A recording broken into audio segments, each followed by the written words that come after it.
Welcome in to Duval Daily presented by GenJag.com. I'm Jordan DeLugo. Thanks for tuning in.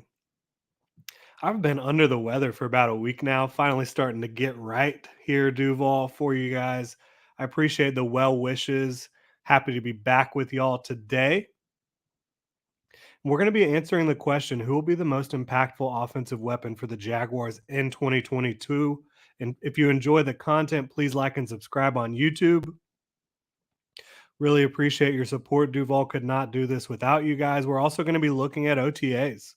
Jaguars OTAs started Monday, May 23rd. We are going to dive into what's going on at OTAs as well. If you enjoy the content, please like and subscribe on YouTube. Appreciate your support. Could not do this without you guys. And of course, follow myself at Jordan DeLugo on Twitter, Generation Jaguar at Generation Jag. John says, morning. Good morning, John. Happy to be back here with y'all. Nick Foles back in the division with the Colts on a 2-year deal. He's going to be Matt Ryan's backup up there. Rejoins Frank Reich, who was the offensive coordinator in Philly when they made their Super Bowl run under Doug Pederson. So, you've got Reich bringing in one of those Philly quarterbacks again, 2 years in a row. Of course, this time it is as a backup to Matt Ryan, who will be the Colts starter in 2022. But Nick Foles is back in the division. He's made plenty of money in the AFC South, that's for sure. But again, he's just a backup at this point, so not major news. Of course, if Matt Ryan suffers injuries, Nick Foles will be back in the game in the AFC South for the Indianapolis Colts. But today, like I said, we're looking at who will be the most impactful offensive weapon for the Jaguars in 2022. And of course, we're looking at OTAs, what's going on inside the building over there at TIAA Bank Field. So we're going to jump into the most impactful offensive weapon discussion right now. Zach is Whack says, what up? What up, man? Happy you guys are here. Happy I'm back in action. So who will it be? Jaguars brought in Evan Ingram, tight end from New York, former very high draft pick there, a guy that has all the talent in the world. 1 year, $9 million deal. Could he be one of the most impactful offensive weapons for the Jaguars? I think so. And when I say impactful, I'm talking about a positive impact, right? Not just talking about a net impact. I'm talking about someone who's going to come in and be the workhorse, the most important offensive weapon for Trevor Lawrence, for Doug Pederson, for these Jaguars. I think Evan Ingram will be an important offensive weapon. He's 6'3", 240, incredible athlete, great route runner, does a lot of things really well. But the hands are inconsistent. There's just going to be some head-scratching plays that Evan Ingram leaves on the field. At least that's what his pass suggests. Is he in the best situation that he has been in his NFL career? I think so.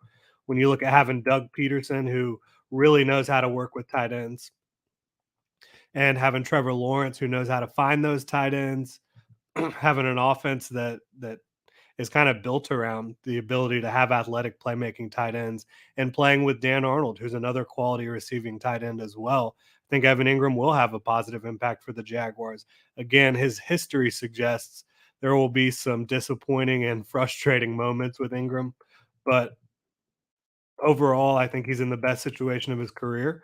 He could have a major impact. And you look at Marvin Jones, another guy entering a much better situation than he was in 2021. And he still made an impact for the Jaguars. There were some disappointing moments from Jones last year, but you could say that about every single player on the Jaguars roster in 2021. James Robinson, he's coming off the Achilles, so you don't know how quickly he'll be back. But he's certainly been the Jaguars' most impactful offensive weapon over 2020 and 2021 when he's been healthy. Christian Kirk, Jaguars' highest paid offensive weapon, brought in this offseason, the guy that's going to be able to be a slot receiver, an outside receiver. He's 6 foot, just under 200 pounds, really an elite route runner, great speed, able to take the top off the defense, able to uncover really anywhere he wants to on the field. Is he going to be the guy? I think there's a really strong argument for him entering the prime of his career, working with Trevor Lawrence, who, for everything that Kyler Murray does well, which is a lot of things, that's who Christian Kirk's quarterback has been. Kyler Murray does not see the middle of the field very well. He does not work great from the pocket, scanning the middle of the field. Why? Because he's tiny. He's short. He can't see over that offensive line. So I do think you could debate who has a better deep ball, maybe who's more accurate overall between Trevor Lawrence and Kyler Murray. But you cannot debate Lawrence's command over the pocket, his ability to make strikes from within the pocket, to maneuver the pocket. He does all that significantly better than Kyler Murray, and he was just a rookie last year. So I do think Christian Kirk is going to have a huge impact. And if there's a guy at the receiver position that is going to be the most impactful offensive weapon, I think it is Christian Kirk. And that's including Evan Ingram and Marvin Jones, Dan Arnold, all those guys. Zay Jones certainly, I don't think needs to be mentioned here on this list about who will be the most impactful. But we've looked at Evan Ingram, James Robinson, Marvin Jones, Christian Kirk. I have not mentioned Travis Etienne yet, and I think that's the guy who's going to take the cake, who's going to be the most impactful offensive weapon for the Jaguars. I think that for a myriad of reasons. A, he's fully recovered from his injury. Um, he's back in action for the Jaguars at OTAs, thanks to modern medicine, thanks to his work ethic. Um, he's said that if he didn't know that there was a screw in his foot, that he would have no idea. He wouldn't feel it. He doesn't feel it. So he feels 100%. He is a full go at Jaguars OTAs. You saw him back on the practice field with no limitations yesterday. Looked good running routes, taking some kickoff reps. He looks 100%. He looks good to go, and he said he was good to go according to the way he felt several weeks ago, and said that he was probably 85 to 90% according to the doctors, team doctors. But now he's fully good to go. There's no restrictions. They're going to be watching him and making sure that everything's all good. Obviously, coming off the major injury, the Liz Frank injury, but Travis Etienne is fully healthy. You could see that based on what you saw from him on the field yesterday. And of course, I'm still under the weather, so I will not be out at OTAs this week. I'm trying to get out there next week. But based on the videos you've seen from the Jaguars, from the other beat reporters out there, he looked good to go. I mean, cutting hard on those routes, just looking really good, looking ready to go. And I think he got a year to kind of become a pro. Bernie Parmalee, the running backs coach, who he was a holdover from the last camp, or excuse me, from the last regime. I think he was able to help Travis kind of deal with the injury and come back even better from it. You've seen so many injuries that 10, 15 years ago would probably have been, a death sentence to a lot of careers. And now guys are coming back quicker than ever. So that's encouraging for James Robinson as well with the Achilles. But Travis Etienne with the Liz Frank, you just saw Derek Stingley come back from it and blow his pro day out of the water and ended up getting drafted very highly. So Etienne didn't say he's 80%. He said he feels 100%. And again, this was probably a month ago. Robert says if Etienne says he's 80%, can't wait to see 100. I think he is 100% right now. Of course, his conditioning will get better as he continues to work. But from a pure health standpoint, I think he's good to go at this point. So why do I believe it's Travis Etienne, besides the fact that he seems to be fully healthy? His skill set. He's got incredible long speed and acceleration. Contact balance is really impressive. The ability to cut laterally, make guys miss in a phone booth. He has some legitimate strength in his 5'10", 215-pound frame. He's able to run with power. He has excellent hands, receiving chops. He really developed that in his final year or further developed that in his final year at Clemson. And then again over the summer, last offseason, the Jaguars were using him as a slash back, which really he was catching the ball a lot, which, I think that's going to be good for his development long term. When you look at him with the ball in his hands, he has a stiff arm, a spin move. Like I said, he has those lateral cuts. He gets to full speed really fast. He has good vision. He's well versed in the zone rushing attack, the wide zone, the inside zone, the RPO stuff. They did a ton of it at Clemson. One area I'd like to see a lot of improvement, and he might have made strides in this, is pass pro. He needs to get better there, no question about it. But when you look at all of the things he can do for your offense, both as a running back and a pass catcher out of the backfield and even lined up in the slot and out wide, Travis Etienne can do a lot.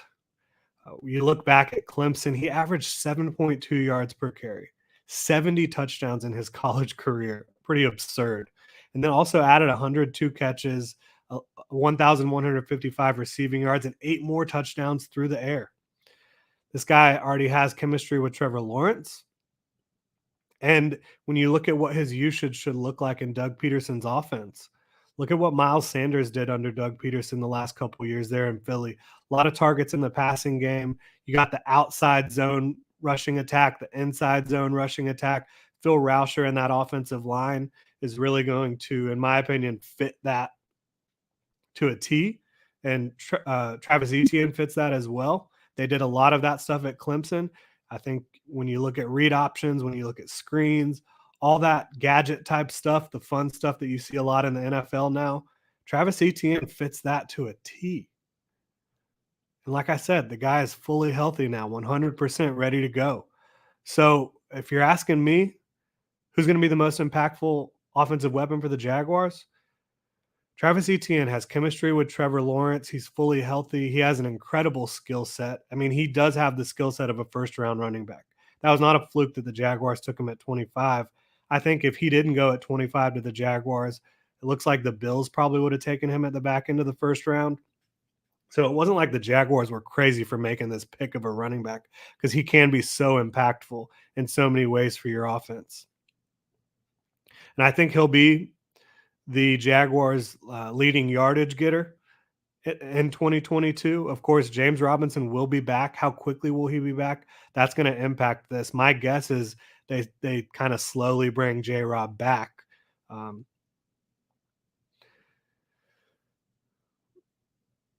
You see Robert says, can't wait to see Carson lose another job because of the Jags. I guess we're talking about Carson Wentz and the Commanders there. We'll see. I predicted last week that the Jaguars would win that contest in week 1, but I think it's going to be close. We'll see. It is on the road in Washington. So let's look at OTAs. Rookies and vets on the field at the same time for the first time under the Doug Pederson regime. No pads, no contact between offense and defense, but still an opportunity for Doug Pederson and company to evaluate and teach. That's going to be the two key things here, I think, evaluating and teaching, to see if what they're teaching in the classroom carries over onto the field. OTAs are Monday, May 23rd, yesterday, today as well, May 24th, the 26th later this week. Then you've got May 31st to June 1st, June 3rd, and then June 6th through 9th. After that, you'll get into the mandatory part of minicamp, a part of the offseason there. And then, about a month after that, getting into mid to late July, you will have Jaguars training camp. Very exciting stuff. Missing in action right now, Cam Robinson, Trayvon Walker, Badara Traore, Will Richardson, and Jake Luton. Obviously, the big names there are Cam Robinson and Trayvon Walker. In a perfect world, do you want Cam Robinson, who you just paid $18 million per year over 3 years, your starting left tackle, and Trayvon Walker, your first overall pick, defensive end, edge rusher, outside linebacker? Do you want them there for your first day of OTAs? Absolutely. but they're not there for personal reasons. Doug Peterson's aware of the situation. I wouldn't worry about this one bit right now. If it becomes an extended period where they're not there, sure, then we can start talking about it. But I wouldn't worry about it one bit at this point. One day of OTAs in May, not a big deal. John says excited that Josh Allen and Devin Lloyd stayed late and trained together. Absolutely. Josh Allen has always been a tireless worker and practice guy, and Devin Lloyd has been that throughout his career at Utah as well. And I think you'll continue to see that. And those guys working with each other, getting more familiar with each other, it does help. So Doug Peterson spoke with the media, talked about Trayvon Walker. Even though he's not there, he says he's such a pro and he's so hard on himself. Josh Allen also talked about Trayvon Walker, saying his mental processing is so high that when they get out there on Sundays, he's just going to take off. Allen says, I look to my right and look to my left. I see all those dudes with me. It's going to be crazy. So it's good to hear Josh Allen fired up, obviously, about this team, about Trayvon Walker. It's good to hear Doug Peterson talking about Trayvon Walker, saying he's such a pro and how hard he is on himself. Of course, you do need to have a fine line between being too hard on yourself to where you're overthinking things. I don't think we're going to have to worry about with Trayvon Walker, but you don't want to, uh, you know, over pressure yourself to where you're not able to function. And I don't think that'll be a problem with him, but it is something if he's too hard on himself that could pop up. But with his skill set, his smarts, his work ethic, I don't think it's going to be a problem. Peterson did talk about it being a new team, how they'll kind of have the element of the unknown for opposing coaching staffs going into the season. He said that'll only last about a month, though, 3 to 4 games. But, if you've got an advantage in the first 3 to 4 games where the teams don't exactly know what to expect from you that you're facing, that can help.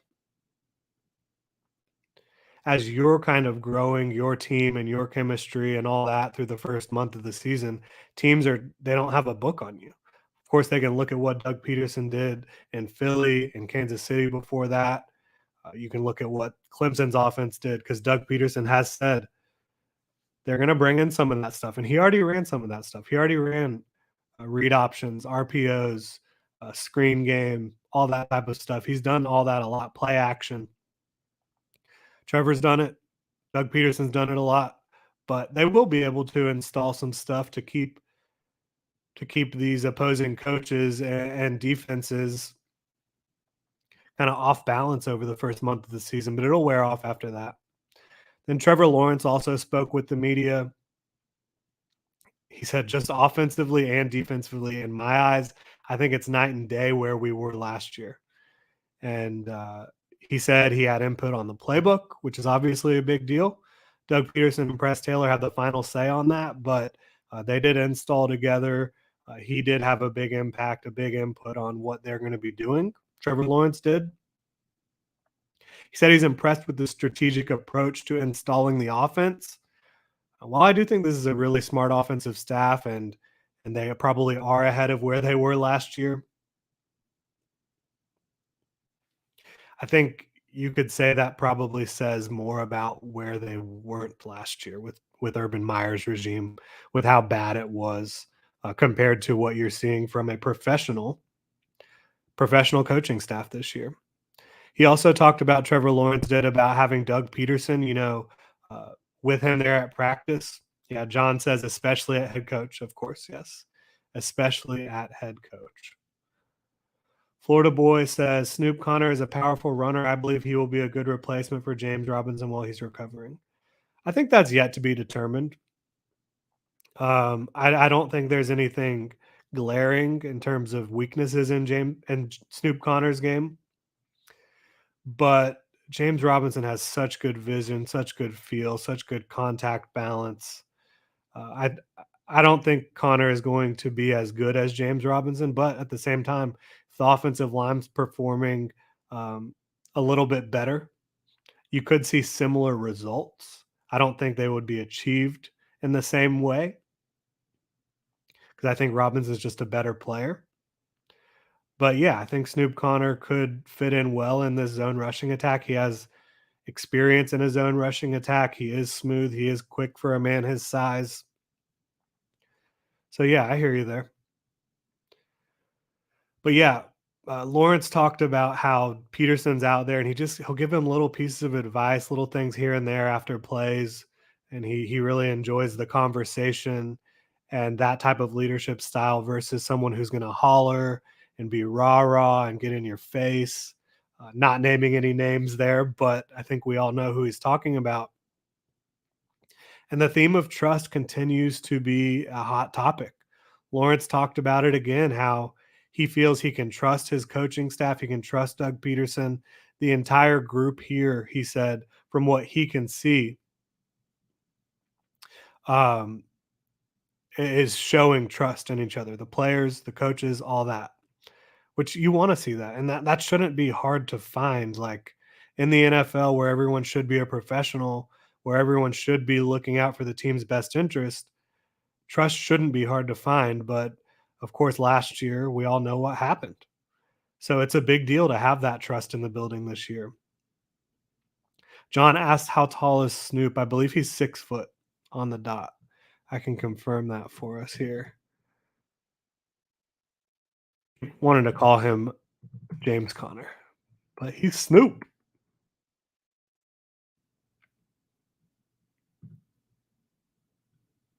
Let's see. Oh, he's 5'10", 222 as well. So he's the same exact size as James Robinson. I do believe, thank you, Christopher. I do believe he runs more upright than J Rob.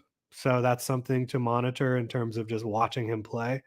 James Robinson has great pad level, which creates great leverage, really good balance, a wide base. I don't think Connor has that pad level that you look for as much. He looks taller than Robinson when he runs the ball. I don't think he has the base of James Robinson either, to have that incredible balance. And I'm not trying to say Snoop can't get the job done. I think he can when you have good blocking up front. When you have, yeah, John says we got some short runners. Travis Etienne is 5'10. James Robinson's 5'10. Snoop Connor's 5'10. And I don't know if I've talked about it a lot. I prefer shorter running backs. I think 5'9, 5'10 is the perfect height for a running back because it doesn't make you so short that your quarterback can't see you or that you're just not big enough to take on linebackers, blitzing linebackers, and stuff like that. But it gives you a lower center of gravity than a guy that's 6+ feet. Usually gives you good pad level and better balance than a really tall runner. Robert says Trevor saying Kirk is quarterback friendly means he's got hands and knows his routes. Chenault's still dropping passes. LOL. I don't know about Chenault still dropping passes, but Trevor and Kirk, they had a nice connection yesterday. You saw it, and that's not surprising, right? Christian Kirk is where he's supposed to be all the time. He's a professional. He's a high IQ guy. Press Taylor's talked about that. Trevor Lawrence has talked about it. John, I'm not sure what you're saying. You absolutely agree with, but glad to hear it. uh, but yeah, I think Christian Kirk, he's fast, he's smart, good hands, good route runner, inside outside versatility. Yeah, you like what you see there. Jack Sayre says, how is Snoop at pass protection? There's some really high level moments on his tape, Snoop Conner. In pass pro, I don't think it's super consistent at this point. And he was at Ole Miss, he was a running back by committee. So this was not a guy who was asked to do everything that you're looking for from a 3 down running back all the time. You saw glimpses of it. He showed good hands at Ole Miss in the limited opportunities. He showed high level reps as a pass blocker. Wasn't the most consistent, but didn't have a ton of opportunities. And he is a goal line back. He has that ability. Scored a ton of touchdowns in short yardage situations for Ole Miss. Moving back through OTAs here. Excuse me. Trevor said he recently got sick with a stomach bug. You and me both, Trevor. I have had a little bit more than a stomach bug, but that's all right. But he said he lost about 6 to 8 pounds, but he's back up to 217, 218. He said last year he played at 221 to 222. So he's still right there in that range. Should have no problem getting to where he wants to get. Um, Jack Sayre says could be a good third down running back when Robinson is healthy. Could be. I honestly think, though, once you see James Robinson and Travis Etienne healthy together, you're going to have a hard time getting those two off the field. They're so damn good. So, yeah, Trevor, I guess this would be a good time to have a stomach bug versus later on. You don't want to lose weight like during training camp or during the season. It's a lot harder to put back on. But he'll want to add a couple more pounds back to his frame before the season, and he should have no problem doing that. Like I said, Trevor and Christian, they hooked up quite a bit on the field in day one of OTAs. Again, there's no pads, but you're not going live, but you're able to see their chemistry really already taking off. Pederson also talked about how they're already getting Trayvon Walker, who again isn't quite there yet, but uh, Trayvon Walker, Devin Lloyd, Chad Muma, Luke Fortner, they're getting them in with the ones and twos immediately. So they're going to be playing with the top competition on the team and playing against the top competition on the other side of the ball to get them ready to make an impact in year one. You did not see the last regime do a good job of getting their rookies ready. Trevor Lawrence was splitting reps with Gardner Minshew well into training camp and preseason, which was really a farce.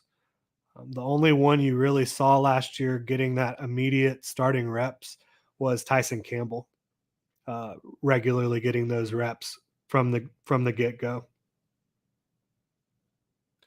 Jack Sayre says going back to rookie minicamp, how'd the rookies look like? They looked great. I mean, Trayvon Walker looked great.